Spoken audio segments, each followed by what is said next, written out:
বিশ্ব ক্রিকেটে এখন এক মহাসন্ধিক্ষণ। একদিকে ক্ষমতার দাপট, অন্যদিকে আত্মসম্মানের লড়াই। সম্প্রতি পাকিস্তান ক্রিকেট কিংবদন্তি শহীদ আফ্রিদি আইসিসিকে ইন্ডিয়ান ক্রিকেট কাউন্সিল বলে যে তোপ দেখেছেন, তা কেবল শুরু। এখন সময় এসেছে বড় সিদ্ধান্তের, আর সেই সিদ্ধান্ত নেওয়ার দায়িত্ব এখন পাকিস্তানের কাঁধে। আজ আমরা বিশ্লেষণ করব কেন পাকিস্তান ও বাংলাদেশের একযোগে বিশ্বকাপ বর্জন করাটা এই টুর্নামেন্টের কফিনে শেষ পেরেক হতে পারে। ভাই, আমার কথাগুলো আগে মনোযোগ দিয়ে পুরোটা শুনবেন, বুঝবেন, তারপর নিজের সুচিন্ত মতামত কমেন্ট বক্সে প্রকাশ করবেন। বর্তমান ক্রিকেটে ভিউয়ারশিপ এবং আয়ের সিংহভাগ আসে দক্ষিণ এশিয়া থেকে। বাংলাদেশ এবং পাকিস্তান এই দুটি দেশ ছাড়া বিশ্বকাপের গ্ল্যামার বলতে আসলে কিছু অবশিষ্ট থাকে না। আপনারা ভাবুন তো, গ্যালারি ভর্তি দর্শক আর কোটি কোটি টিভি দর্শক ছাড়া কি বিশ্বকাপ হওয়া সম্ভব? যদি পাকিস্তান বাংলাদেশের পাশে দাঁড়িয়ে এই বিশ্বকাপ বর্জন করে, তবে আইসিসি এবং আয়োজকদের জন্য এটি হবে এক বিশাল অর্থনৈতিক বিপর্যয়। স্পন্সররা মুখ ফিরিয়ে নেবে আর টুর্নামেন্টটি তার জৌলস হারিয়ে একটি পাড়ার টুর্নামেন্টে পরিণত হবে। বাংলাদেশ বিশ্বকাপ বর্জন করেছে নিরাপত্তার প্রশ্নে আপোষ না করার জন্য, আর আইসিসি যখন সেই যৌক্তিক দাবি নাকচ করে ভারতের প্রেসক্রিপশন অনুযায়ী চলছে, তখন পাকিস্তানের সামনে এর চেয়ে ভালো সুযোগ আর হতে পারে না। পাকিস্তান যদি এখন বাংলাদেশের পাশে দাঁড়ায়, তবে এটি বিশ্ব ক্রিকেটে একটি নতুন ব্লকের জন্ম দেবে।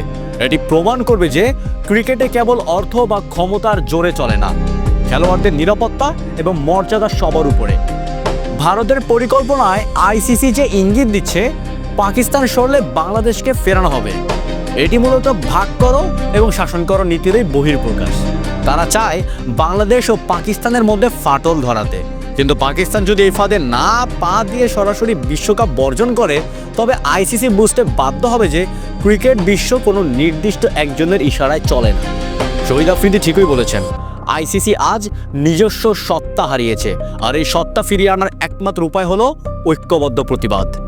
অনেকে হয়তো বলবেন, খেলার মাঠে রাজনীতি আনা ঠিক নয়, কিন্তু প্রশ্ন হলো, রাজনীতিটা শুরু করলো কে?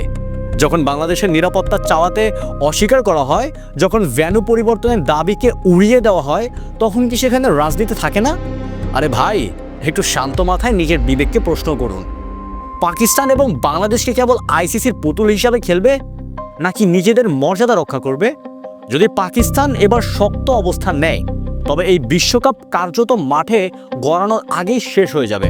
কারণ এই দুই পরাশক্তিকে ছাড়া বিশ্বকাপে কোনো অর্থ হয় না। সময় এসেছে ইতিহাস গড়ার।